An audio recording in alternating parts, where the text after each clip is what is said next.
ang pambansang Ang wika ng pagtuturo ng Pilipinas. Filipino subject sa kolehiyo. Ito ay matapang subject sa kolehiyo.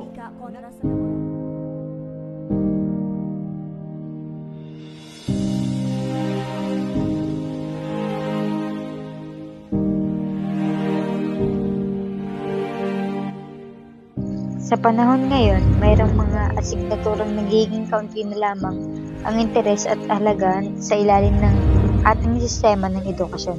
Ngunit hindi dapat mawalan ng saysay ang pag-aaral ng ating sariling wika at kultura, lalo na sa asignaturang Pilipino. Ang Filipino ay hindi lamang isang paksa sa kurikulum. Ito ay isang pag-ibig sa ating kultura, kasaysayan at pagkakakilanlan. Ito ang wika ng ating mga ninuno, ang sentro ng ating pambansang pagkakakilanlan at ang pag-akay tungo sa mas malalim na pag-unawa sa ating sarili at sa lipunang kinabibilangan natin. Ito ang tatlong magandang maidudulot kung ipagpapatuloy natin gamitin ang wikang Filipino sa pagtuturo.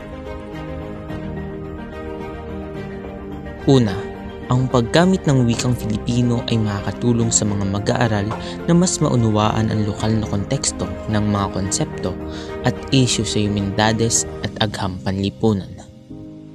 Ikalawa, ang pagtuturo sa Pilipino ay nagpapalaganap ng pagpapahalaga sa sariling kultura at identidad ng mga mag-aaral.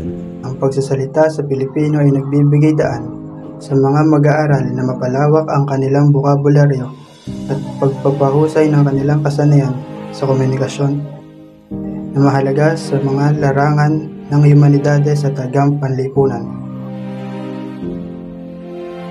Bagamat isa ang Pilipinas sa bansang laganap ang paggamit ng wikang Ingles mula sa ating mga libro, pang-araw-araw na dokumento at maging komunikasyon, hindi pa rin natin may aalis sa atin na mas madaling maunawaan ng mga ito kapag sinasalin ito sa ating wikang Filipino.